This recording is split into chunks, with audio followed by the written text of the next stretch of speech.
Ranking Member Green for opening remarks. Thank you, Chairman Siris and Chairman Castro, Ranking Member Malliotakis, for holding this joint hearing, and I want to thank our witnesses for being here today. First, I'd like to take a moment to highlight a matter that is near and dear to my heart: the unlawful detention of Tennessee resident Matthew Heath.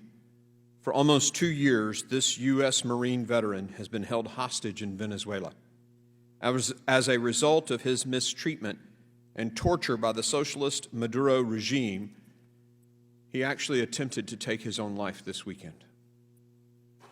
I'm praying for his health, and I urge President Biden to do all possible to bring Matthew home. Ever since the Biden administration enacted its open borders agenda, we've seen a surge in illegal migration at our southern border. Under President Biden, border encounters continue shattering records. Last month alone, illegal border crossings hit a record high of over 239,000 encounters.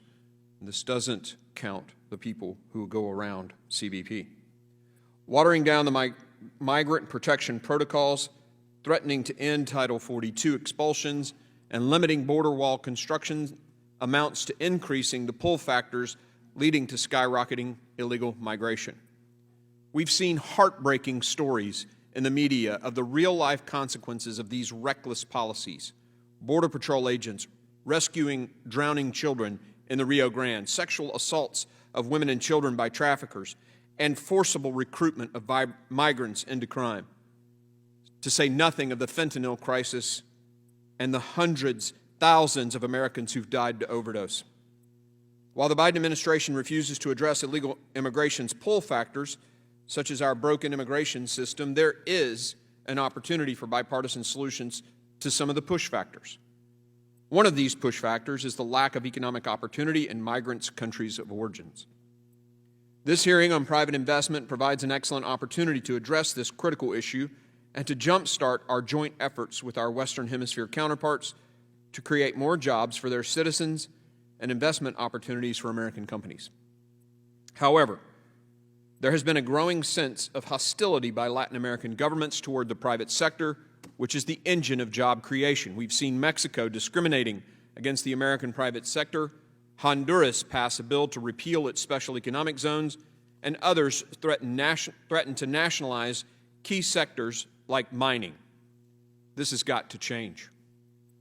If countries want to create more jobs, they must create business-friendly environments. Through U.S. leadership, I'm hopeful that we can reverse some of these unfortunate developments.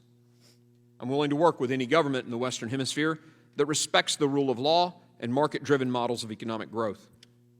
These are the nations that will attract private investment, create long-term, sustainable jobs for their citizens. One of the best ways to help increase economic opportunities for our southern neighbors is through nearshoring.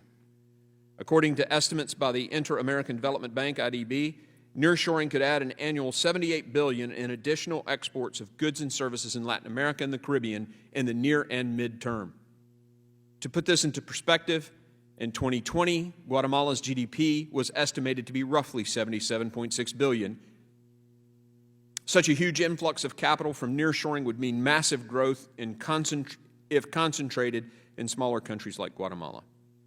The IDB recommends countries focus on a 3I strategy: investment, infrastructure, and integration. Investment meaning creating a business-friendly environment, not scaring companies away with hostile rhetoric of nationalization.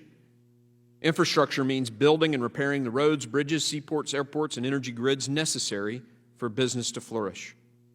And integration, of course, involves increasing and harmonizing trade agreements to reduce the regulatory patchwork that currently exists between countries.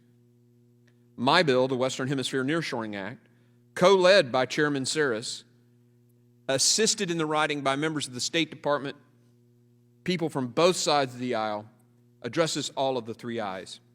It addresses investment through ultra-low-interest DFC loans while urging countries to reduce bureaucratic red tape, streamline permitting, and embrace free market principles.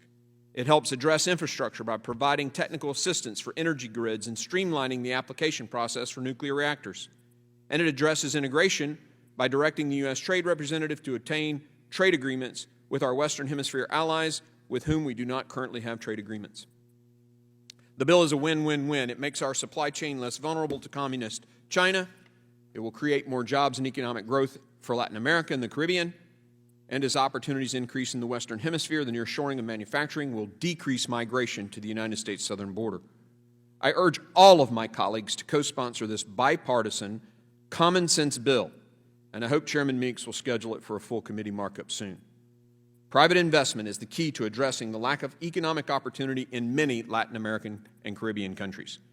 If governments embrace the rule of law, respect human rights and private property, and if Democrats and Republicans can work together, we can tackle one of the most significant push factors to the surging migration at our southern border. Thank you, Mr. Chairman, and I yield.